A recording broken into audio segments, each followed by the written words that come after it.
warahmatullahi wabarakatuh. Bismillahirrahmanirrahim.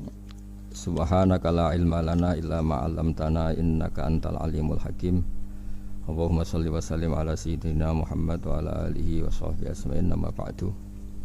Yang sangat saya hormati Dekan Fakultas Kedokteran UGM, juga tri dari Profesor Zaini, Profesor Ova Amelia, yang terhormat Dr. Naini, Dr. Profesor Dr. Madarina Zulia, dan semua yang hadir, termasuk teman kami Dr. Zulfikar, semua teman-teman kru, semua yang dari UGM, semua pendengar yang sangat saya hormati. Saya tidak akan cerita tentang perspektif kesehatan karena ini wilayah yang menangani kesehatan. Mereka lebih spesifik, lebih tahu. Tapi saya akan cerita tentang sejarah kurban. Tanggal 17 Juli yang lalu kami pas sowan Pak Quraish Shihab. Beliau adalah teman Profesor Zaini, abahnya Mbak Ova ketika di Al-Azhar. Ketika Profesor SMA di sana, Pak Quraish, itu Pak Zaini kakak angkatannya. Jadi dekat sekali, dan alhamdulillah kemarin Mbak Najwa juga sambung langsung sama Profesor Ova lewat adik saya, Mama itu. Dan ini itu Bufa, sangat penting ya. Jadi kalau dalam tradisi agama itu silaturahim adalah menyambung sesuatu yang seharusnya tersambung. Saya masih ingat pesanan Pak Zaini, berkali-kali beliau bilang saya, agama yang masuk negara enggak konflik itu diantaranya paling spesial itu Indonesia, karena para wali ini mendampingi kultur daerahnya, tapi tidak benturan. Misalnya kalau orang Jawa dulu pakai sesajen di sawah-sawah, katanya dimakan penunggunya. Ya penunggunya sawah itu kalau dulu ya pikirannya itu makhluk gaib. Di era modern ya penunggunya itu ya kambing, ayam itu. Jadi ya memang yang makan itu akhirnya. Tapi dulu itu aneh, diistilahkan dimakan penunggunya. Kalimat penunggu itu apa ya gak jelas, apa dengan tanda petik, apa penunggu betul gak jelas. Wali-wali datang tidak mengkafirkan itu, tapi terus dirubah jadi sedekah ke tetangga-tangga. Jadi kultur itu enggak dilawan, tapi cukup diubah. Jadi makani demit menjadi sedekah ke tetangga. Nah cerita kurban juga seperti itu. Dulu tokoh-tokoh Quraisy, penunggu Ka'bah, itu dulu sudah ndak tauhid, sudah musyrik kalau dalam bahasa agama. Itu di mana-mana termasuk kebutuhan pokok manusia itu kalau kumpul-kumpul itu makan-makan. Itu mulai dulu. Terus korbannya itu ya pasti perempuan mulai dulu. Jadi hanya bagian masak, boleh makan nanti ngenteni luyan itu, ngenteni bekas-bekasnya. Sehingga yang nyortir Abu Jahal CS itu. Jadi yang kurban harus hewannya bagus, spesial, bahkan enggak boleh dikawinkan. Hewan yang mau dikorbankan itu enggak boleh dikawinkan, enggak boleh pernah dikendarai, enggak boleh pernah dipakai bajak sawah dan sebagainya. Semuanya serba spesial. Nanti dikorbankan di Ka'bah, yang dijual Ka'bah. Nah pertanyaannya, Ka'bah ini enggak pemakan daging, yang untung ya ketua-ketuanya ini. Karena Ka'bah tidak doyan daging. Dan itu ya di atas namakan Allah, ini demi taqarrub ila Allah, demi itu. Sehingga mereka bilang waqalu hadhihi an'amu wa harsun hijrul la yat'amuha illa man nasa'u bisamihim. Ini hewan kurban harus spesial, dan yang berhak makan hanya orang-orang spesial, yaitu para penunggu Ka'bah, para sadanatul bait. Tapi karena mereka sudah tidak benar, tidak jujur, Islam mau merubah tradisi itu. Tapi kalau tradisi itu dirubah, maka Islam akan terkenal pelit, karena dari acara makan-makan menjadi tidak ada makan-makan. Jadi kadang kebenaran itu harus diganti dengan sesuatu yang tidak ekstrim, karena tadi dari acara makan-makan menjadi sama sekali nggak makan-makan. Maka terus diganti oleh Islam dengan kalimat udhiyah, dengan kata kurban. Nah kenapa itu harus terjadi? Karena kurban itu sebetulnya syariatnya Nabi Ibrahim, di mana orang Mekah itu memang turunan Nabi Ibrahim, sehingga sisa-sisa makan-makannya masih. Cuma mulai ada melenceng, ada sesajen, ada khurafat, ada bid'ah. Kemudian itu mulai masalah. Terus Rasulullah Muhammad SAW datang ingin benahi itu. Tapi yang dibenahi adalah menghilangkan kemusyrikannya, bukan makan-makannya. Akhirnya diganti oleh udhiyah. Nah, kenapa ada kurban? Kalau dalam banyak literatur, Nabi Ibrahim alaihissalam itu nabi yang paling dengan tanda kutip mengklaim kalau beliau itu orang paling sayang kepada Allah, paling dekat kepada Allah. Enggak ada yang dicintai selain Allah. Beliau memaklumatkan itu baik secara lisan maupun di gemuruh hatinya, di bisikan hatinya, di detak jantungnya, pikirannya seperti itu. Pas itu beliau belum punya putra karena beliau termasuk lambat punya anak. Suatu saat ditakdir punya putra yaitu Ismail. Pas seneng-senengnya jalan, pas seneng-senengnya punya anak, sama Allah disuruh nyembelih. Anak kamu harus kamu sembelih. Ibrahim kaget. Kenapa ya Allah? Kamu adalah orang yang sering ngomong bahwa yang paling kamu cintai saya. Tapi setelah ada anak kamu, kayaknya enggak. Protes Nabi Ibrahim, Pak. Yang benar Gusti, iya harus anak kamu. Karena beliau kadung janji, kadung komitmen yang paling dicintai Allah, tidak ada yang lain. Saya akan mencintai engkau ya Allah, meskipun harus mengorbankan anak saya. Sehingga cerita terus disyariatkannya kurban itu. Ketika Nabi Ibrahim berkomitmen melaksanakan perintah itu, Ismail juga mau nurut, bersama Allah diganti oleh hewan kurban yang bernama kambing. Sehingga versi cerita itu bahwa Allah akan maklumi ketika orang mencintai Allah secara serius, bersamaan dengan itu orang juga mencintai anaknya dengan proporsi masing-masing. Itu di khazanah-khazanah yang saya baca. Versi kedua, tapi ini nanti nggak perlu dipertanyakan, nanti kalau UGM tanya itu versi yang paling baik, yang paling benar gimana? Yang tanya juga bid'ah, yang jawab juga bid'ah nanti. Karena itu wilayah yang kadung terjadi. Jadi kalau dalam ilmu hadis itu, kalau kadung terjadi, mbok kamu unggulkan yang mana, tetap saja yang terjadi hanya satu, mau kelewat. Beda dengan istihad solusi.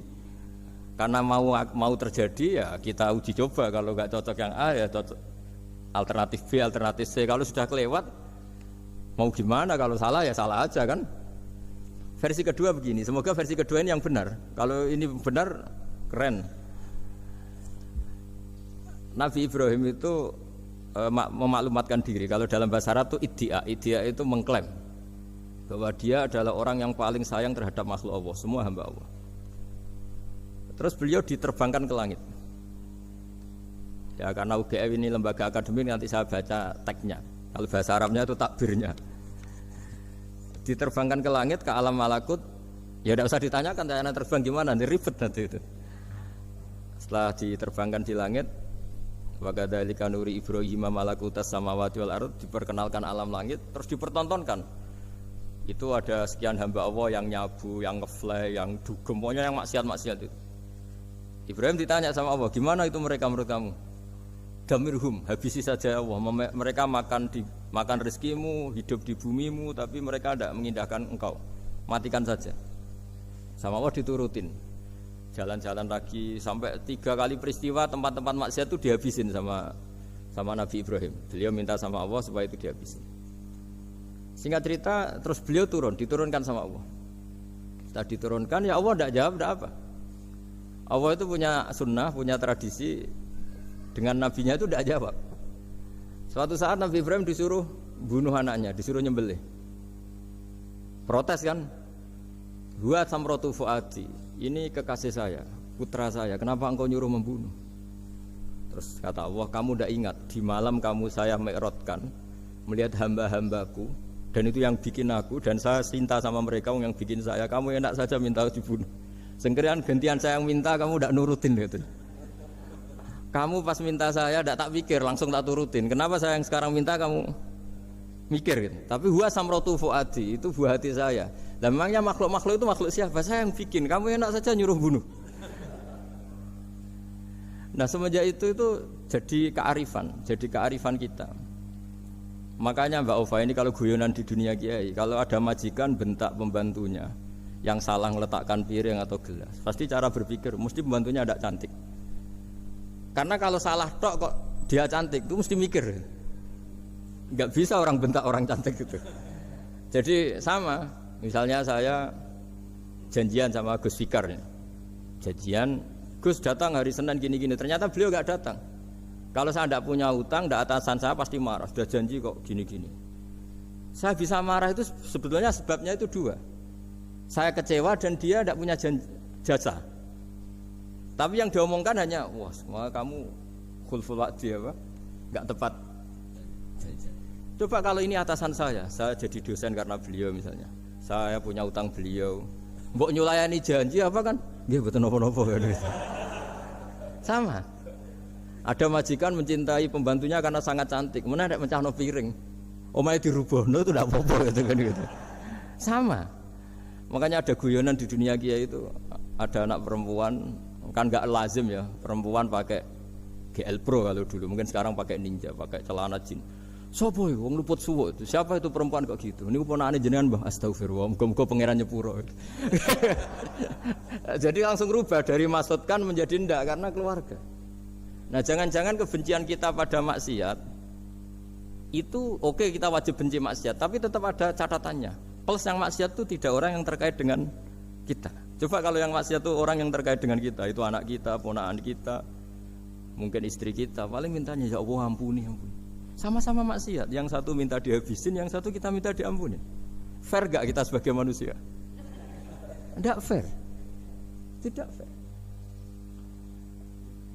Nah, ya iya gak fair ya. Apa ya fair?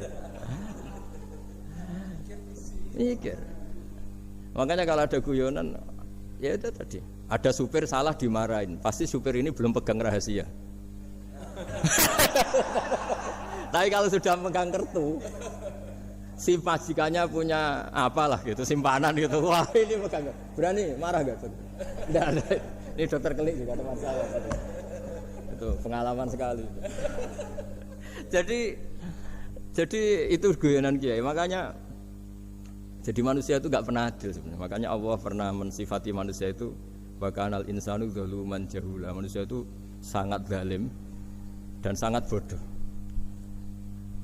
Kalau misalnya jenengan tanya orang soleh pun itu gimana? Orang soleh asal manusia tidak nabi itu ya mesti ada zalimnya.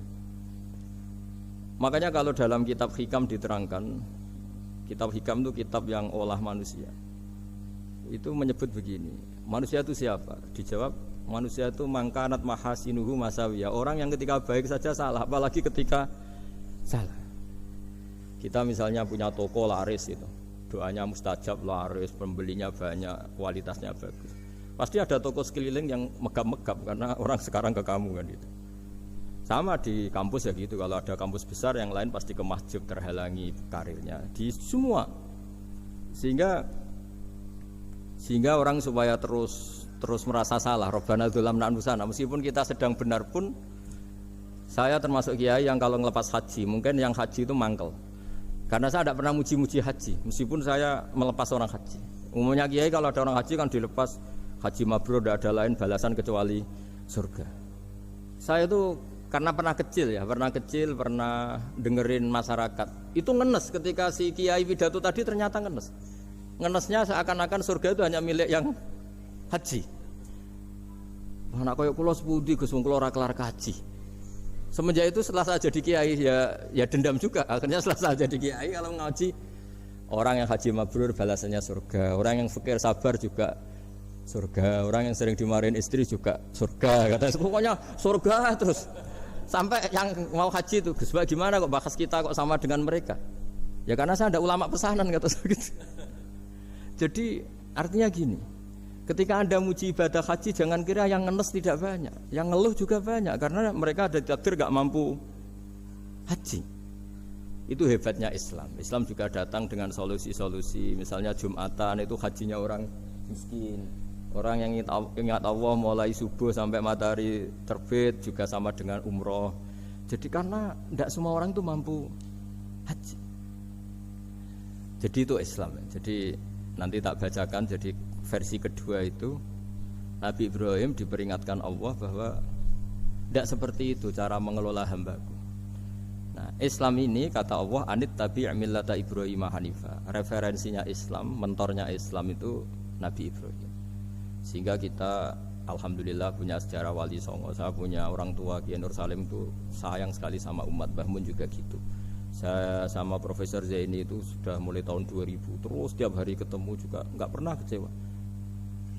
Beliau itu pernah disalahpahami, mungkin Bu Ova belum dengar ini. Pernah disalahpahami karena beliau itu tangan kanannya kan agak kuat. Jadi kalau ngambil papa itu pakai tangan kiri. Itu pernah disalahpahami ya, mungkin orang hasud karena tidak mengkonfirmasi langsung mengklaim beliau itu kiai profesor kalau apa-apa pakai tangan kiri. Kira-kira pertanyaan sunnah rasulnya mana kan gitu. Beliau itu ya hanya corong Jawa itu berambang, agak nangis tapi tidak sampai keluar air mata tapi berambang.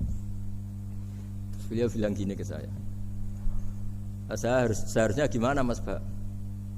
Ya kalau Pak Zaini ingin jadi wali ya tidak usah menjelaskan. Kalau Pak Zaini ingin menjelaskan berarti ingin diakui makhluk. Tapi kalau nggak dijelaskan mereka salah paham terus. Tapi cepat jadi wali karena sudah mulai mengabaikan apa kata mereka. Tapi kalau menjelaskan ya enggak, ya lama jadi walinya. Tapi bagusnya orang nggak salah paham. Pak Zaini tertawa-tawa. Jadi wali apa enggak? Jadi saya tuh lama sekali sekamar dengan beliau ada di Badan Wakaf ya Mas Fajar ya. Badan Wakaf yang atas itu kan dulu tempatnya Pak Rektor kan kosong. Nah, itu kita tempati sama Pak Zaini bertahun-tahun tiap hari diskusi. Dan nggak pernah ceritanya beliau itu penting karena seneng guyon. Memang khasnya ulama itu seneng guyon. Kemarin saya ketemu Pak Kures, beliau cerita saya ini punya idola Gus Pak. Kalau manggil saya Gus kadang ya Pak. Dulu beliau doktor filsafat, lama-lama jadi Syekhul Azhar. Itu kalau ke kuliah pakai bis, kata Pak Kures pakai bis. Suatu saat di Al Azhar itu kan beda dengan di yang lain ya, agak-agak modern. Si gurunya ini, beliau itu karena banyak yang berdiri, beliau duduk ada perempuan berdiri, terus yang lelakinya berdiri, terus jatah duduknya dikasihkan perempuan.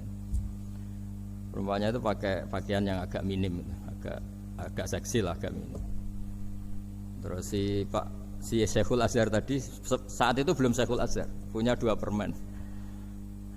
Ini ceritanya Pak Kures punya 2 permen terus. Yang satu sudah dibuka, yang satu masih bungkusan masih ditawarkan. Silakan Mbak kamu milih yang mana? Milih yang masih itu.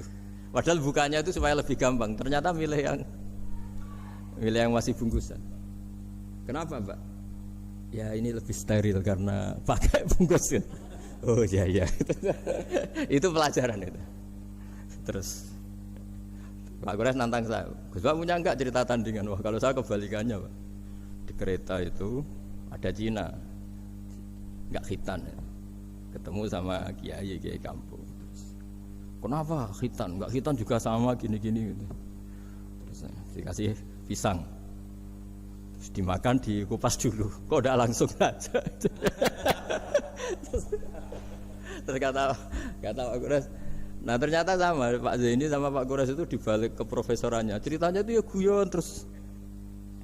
Karena memang agama ini itu kalau masalah kebenaran itu serius, tapi dibalik kebenaran ini yang perlu dicatat oleh semua yang mencintai agama ini bahwa Allah itu tidak butuh taat kita. Dan Allah tidak akan gagal sebagai Tuhan karena maksiat kita. La tanfa'uhu ta'atuhum wa la tadurruhu maksiatuhum. Allah tidak akan ngefek ketika semua orang taat ya gak ngefek, semua orang maksiat juga gak ngefek. Karena Allah ini zat yang punya eksistensi sejati sehingga hubungan kita dengan Allah itu tidak ngefek ke Allah, tapi ke kita sendiri. Sehingga mereka lebih rileks karena nggak merasa harus mati-matian bela Allah. Allah tetap Al-Qayyum, zat yang bisa berdiri sendiri. Sehingga di kitab-kitab itu ada bab namanya Mizahun Nabi, guyonan-guyonan Nabi. Itu ada babnya sampai di kitab Ihya, di kitab banyak lah kita. Masyhur itu suatu saat ada orang sepuh sowan ke Nabi karena sudah sepuh. Beliau pamit lah, kira-kira jam segini pamit, ya Rasulullah saya mau pulang karena nanti kemalaman. Karena beliau jalan kaki yang orang sepuh. Kata Nabi, dah tenang saja di sini, nanti pulang kamu udah jalan kaki. La ahmilan naki alab ninakoh, nanti kamu tak naikkan anaknya unta. Pikirannya orang sepuh tadi namanya anak unta itu ya kecil. Wa ma fa'altu bibninakoh, apa yang bisa saya lakukan dengan anak unta? Sudah tenang saja. Setelah beliau ngaji lama, ya dikasih unta tua itu. Silakan kamu bawa unta saya ini. Ini kan unta tua, ada anak unta. Ya meskipun tua ya anaknya unta kata. Ya tapi cerita saja. Meskipun tua juga anaknya unta. Jadi agama itu rileks.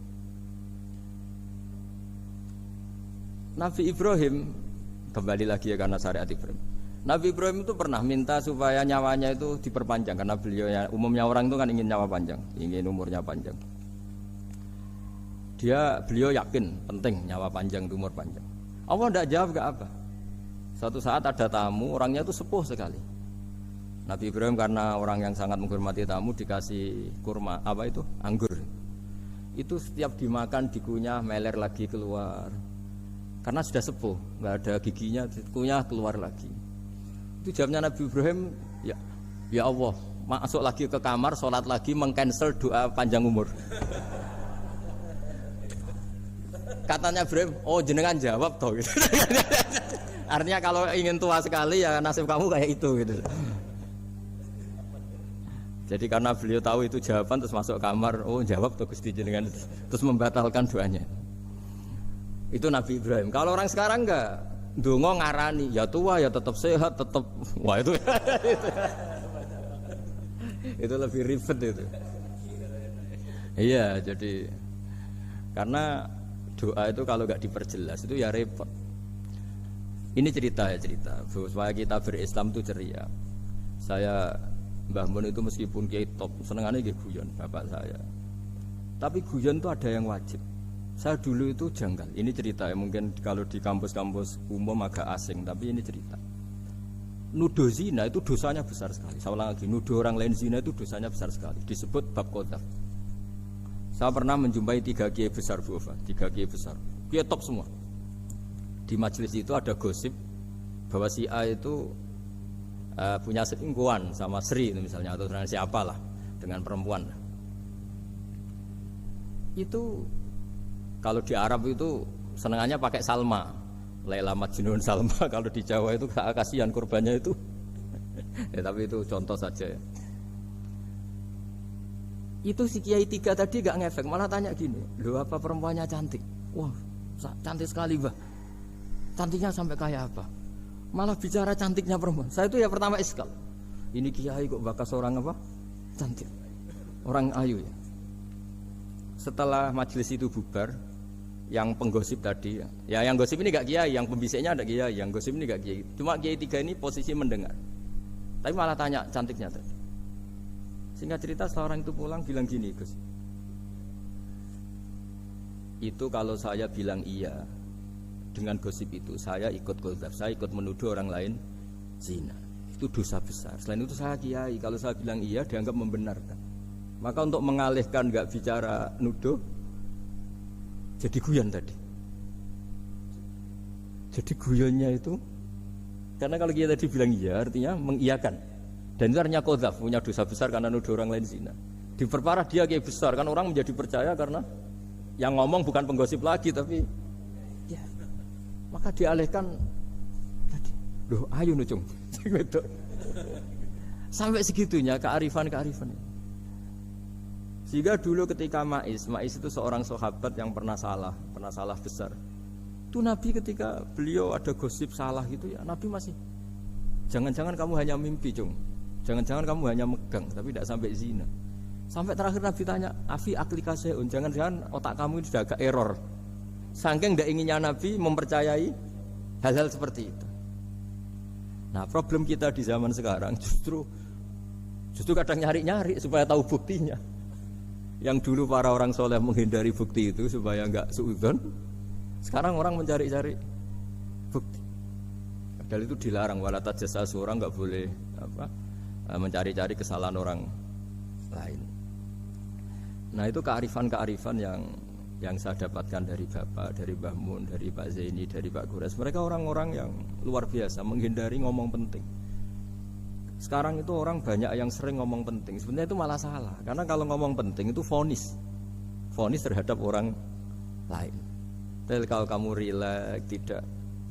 Nabi dulu itu rileks sekali. Ketika beliau ngaji gini, terus ada pemuda lewat bawa cangkul mengabaikan pengajian Rasulullah. Banyak sahabat bilang, celaka orang itu ada Nabi ngaji kok tidak ikut. Jawabannya Nabi unik. jangan-jangan dia punya keluarga yang harus kerja, dan kalau harus kerja untuk nafkah keluarganya itu juga ibadah, itu ya sunnah saya. Jadi Nabi rileks saja, tidak tersinggung, tidak. Nah, kenapa kita butuh rileks? Karena kebenaran sekali dipaksakan itu jadinya benturan. Dan itu wali-wali Songo itu dulu sudah berpikir seperti itu. Sehingga Pak Zaini yang sering ngendikan sama saya, kita ini bisanya mengikuti Mas Bah, kalau manggil saya Mas, tidak bisa benturan. Sehingga tadi ada modifikasi dari sesajen menjadi sedekah, dari apa menjadi apa. Jadi tidak langsung benturan. Dan itu khazanahnya, bacaan-bacaannya banyak sekali. Termasuk peristiwa Udhiyah tadi. Jadi dulu kurban itu dipakai ajang orang-orang tokoh Quraisy supaya dapat daging yang bagus, di atas namakan Ka'bah. Jadi agama ini dijual mulai dulu. Sekunane kuno agama ini dijual. Dan agama mulai dulu ya prospek. Ka'bah itu bisa menyedot wisatawan berapa, wisata religi. Sehingga dulu ada Ka'bah tandingan, perhitungannya juga ekonomi. Jadi mulai dulu itu ya sudah seperti itu, mau apa Mang Allah bikin dunia seperti ini. Jadi dulu, mulai dulu agama itu ya, sampai orang Yahudi gak mau iman sama Nabi ya pikirannya sederhana, kalau saya tokoh banyak yang sowan, banyak yang ngasih-ngasih. Kalau saya ikut Muhammad, saya anak buah, yang ngasih saya siapa? Jadi perhitungannya juga ekonomi. Jadi ketika Abraham mau bikin Ka'bah tandingan, itu perhitungannya juga ekonomi. Jadi ribet kan memang kalau manusia itu sudah ribet. Tapi Islam ini datang bukan untuk itu, tapi memaklumi itu. Itu hebatnya Nabi Ibrahim. Ketika beliau berdoa, ya Allah, keluarga kami saya tempatkan di Mekah. Rabbana liyuqimus sholata faj'al af'idatam minan nasi tahwi ilaihim warzuqhum minas samarat.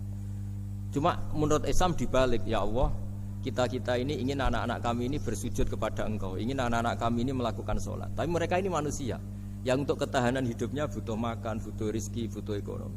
Maka tolong ekonominya dijaga ya. Jadi dibalik, demi sholat menjaga ekonomi. Jangan dengan demi ekonomi meninggalkan sholat. Jadi dibalik, jadi demi sholat menjaga ekonomi. Juga termasuk menjaga politik. Andaikan tidak ada orang Islam yang cakap politik, terutama yang soleh-soleh, kemudian negara bikin aturan ala mereka, sholat dianggap larangan, pengajian dengan larangan, juga repot. Makanya mulai dulu kiai-kiai itu ya politik, karena nggak ingin negara ini diatur oleh orang yang anti sholat, anti agama. Karena kalau negara terserah yang sedang jabat, kemudian yang jabat tidak soleh, bisa nganggap maksiat-maksiat tidak ilegal, yang pengajian justru ilegal. Nah, di sini kenapa banyak orang-orang soleh dulu ya rata-rata ya berpolitik mulai sebelum kemerdekaan sampai setelah kemerdekaan. Jadi itu ada filosofinya. Nah, bahwa ada oknum-oknum yang tidak seperti itu ya monggo, itu oknum. Tapi sebetulnya awal-awalnya kenapa banyak orang soleh yang politik, karena nggak ingin negara ini dipimpin oleh orang-orang yang anti agama, anti kebaikan. Sehingga berkahnya apa? Berkahnya negara ini berkonstitusi secara Islami. Meskipun tidak negara Islam, tapi tadi hak-hak asasi manusia terjaga, hak belajar, hak beragama, hak ibadah. Coba bayangkan kalau kita jadi korut, Korea Utara kan pusing. Jadi, nah itu uniknya, lagi-lagi ini cerita uniknya. Itu mulai dulu itu tidak ada benturan. Ketika ada Masumi, ada Partai NU, ada macam-macam. Muhammadiyah datang di Jogja itu Mbah Ahmad Dahlan itu teman dekatnya Mbah Hasyim. Saya tahu banyak tentang, namanya dulu Darwis. Itu dulu ngajinya sama pernah buyut-buyut Qiyami di sini. Dulu ngaji Mbah Soleh Darat, Mbah Ahmad Dahlan sama siapa itu Mbah Hasyim. Ketika di Mekah yang Mbah Ahmad Dahlan ngaji Syekh Khotib Minangkabau itu ya sama Mbah Hasyim. Nah kebetulan Mbah Ahmad Dahlan hidup di Jogja yang zaman itu sudah khurafatnya kayak apa, karena ada sistem agama yang sangat, menurut beliau sangat jauh dari Islam yang murni. Terus beliau revolusinya seperti itu. Yang Mbah Hasyim tempat di Jombang. Nah itu kan murni ilmu sosial, murni muqtadul khal. Terus beliau punya metode yang berbeda, tapi nggak masalah, mulai dulu nggak masalah. Kemudian jadi kalau yang kadang-kadang memasalahkan tuh ya memang yang nggak tahu masalah. Sebenarnya dulu itu ya biasa aja, karena ya itu urusan metode, urusan. Saya teruskan masalah udhiyah. Jadi yang diceritakan Nabi Ibrahim tadi, bahwa benci seseorang kita atas namakan maksiat itu tidak segampang itu. Karena jangan-jangan kebetulan yang maksiat itu keluarga kita. Apakah kita punya kebencian yang sama saat yang maksiat itu keluarga kita, atasan kita, teman kita? Ya kayak tadi. Kalau saya corong Jawa dibelenjani janji, ada orang janji sama saya nggak tepat waktu, saya bisa marah, itu pasti sebabnya jelas. Itu bawaan saya nggak berjasa sama saya. Kalau kata dokter Kelik nggak cantik ya. Tapi kalau itu orang yang misalnya rektornya bilang, maaf ya saya tidak bisa datang hari ini, tidak apa-apa. Mesti manut itu. Atau yang nyelain janji kiai itu, nggak ngeres itu teko itu. Ini betul apa-apa. Gayanya aja kita marah karena full wadi apa, ingkar janji. Sama. Intinya Nabi Ibrahim itu coba kalau yang maksiat itu anak kamu berharap saya ngasih tobat kan, bukan langsung tak habisin kan. Intinya Allah ingin bilang ke Nabi Ibrahim, andai kan yang maksiat itu anak kamu, ingin saya menghabisi apa tak kasih tobat? Ya kasih tobat ya. Ya seperti itu saya yang bikin. Maka di Al-Azhar sana, kalau cerita orang-orang alim itu masyhur, ada tempat maksiat mau dihabisin sama orang-orang yang sangat keras. Ketemu Syekh Mutawalli Sa'rawi, ditanya, andai kan mereka mati saat maksiat, itu mereka ke surga apa ke neraka? Ya ke neraka. Terus ditanya sama Syekh Mutawalli, kalau mereka ke neraka, akan adzalika muradan Nabi? Apa seperti itu yang digandaki Nabi, umatnya mati terus masuk neraka karena belum tobat? Tidak, Nabi inginnya mereka tobat dulu. Ya sudah, jangan dihabisin. Kamu berproses ikut mentobatkan mereka. Kebetulan ini mau mendengar. Jadi kita lunak, kita baik itu ya semuanya ingin la'allahum yarji'un, semoga mereka kembali, mereka tobat. Bukan lunak dengan arti mengakui maksiat itu satu kebaikan, itu yang bahaya. Kalau lunak sampai mengakui itu maksiat itu kebaikan, itu bahaya sekali. Tapi kita lunak karena kita ingin berproses untuk bertobat. Karena tadi, kalau kita punya nurani itu mesti, andai kan yang maksiat itu anak kita, atau teman dekat kita, atau orang yang berjasa sama kita, apa kita bisa tegas? Kira-kira gimana? Bisa kamu tegas sama anak kamu? Berat. Ditantang minggat saja pusing. Ya makanya terus, ini saya baca teks aslinya ya supaya mungkin sebagian yang punya kitabnya atau memang punya tradisi akademik supaya mendengar ini. Saya baca ini versi yang kedua ini di kitab Hikam. Kitab Hikam itu termasuk kitab pegangan para kiai, halaman 4 juz 2. Diredaksikan gini, waqat adzabahu ta'ala, ini masih tentang kurban. Waqat adzabahu ta'ala khalilahu Ibrahim fi ba'di mawatinihi al-azimah. Jadi Allah kalau dalam bahasa Arab memberi teguran itu namanya takdib. Makanya kalau orang nakal itu, kalau orang Jawa bilang kurang ajar. Sebenarnya ajar itu kan tahun ajaran baru. Ajar itu kan barang baik. Ya kan disebut tahun ajaran baru. Pengajaran, ajar itu kan barang baik. Ini kalau kurang ajar berarti kurang baik. Itu bahasa Arabnya orang yang kurang ajar perlu diajari. Itu kalau orang Arab bilang ditakdib. Diwarai toto kromo, diadabkan. Jadi belum punya adab diadabkan. Itu udah, tapi tentu Nabi Ibrahim nggak sampai kurang ajar. Ini kan cerita bahasa ya. Jadi kalau sebenarnya ajar itu udah buruk-buruk, kurang ajar berarti orang ini kurang pelajaran, kurang. Tapi di Jawa itu agak salah kaprah. Kalau kurang ajar itu ekstrim. Misalnya duduk di meja itu disebut kurang ajar. Sebenarnya ada se-ekstrim itu. Saya teruskan ya. Terus wa 'allamahu kaifa yatakhallaqu bihadzal khuluqil karim inda tilaihi alal asrar. Terus kan anak Ibrahim annahu arhamul khalqi qal farafa'ahu wa ta'ala hatta asyrafa ala ahlil ardi. Nabi Ibrahim diterbangkan ke langit sehingga melihat di bumi yang maksiat-maksiat itu. Faqala ya rabbi damirhum, habisi saja.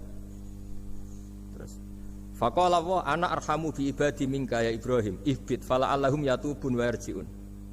Jadi setelah permintaannya semua dikabulkan, dihabisin sama Allah, terakhir cobalah kamu sekali-kali dakwah ke mereka. Kamu belum pernah dakwah kok tahu-tahu minta mereka dihabisin. Coba kamu dakwah jangan-jangan mereka mau kembali. Nah terus sebagian cerita itu terus diteruskan ketika suatu saat Ibrahim akhirnya diminta menyembelih putranya.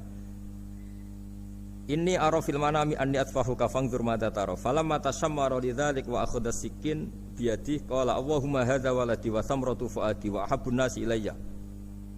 Ya Allah, ini buah hatiku, ini orang paling saya cintai. Kenapa engkau menyuruh ini supaya saya bunuh? Terus beliau dijawab sama Allah, ama ta'lamu anni rahimun bi ibadi kama anta syafiqun bi waladik.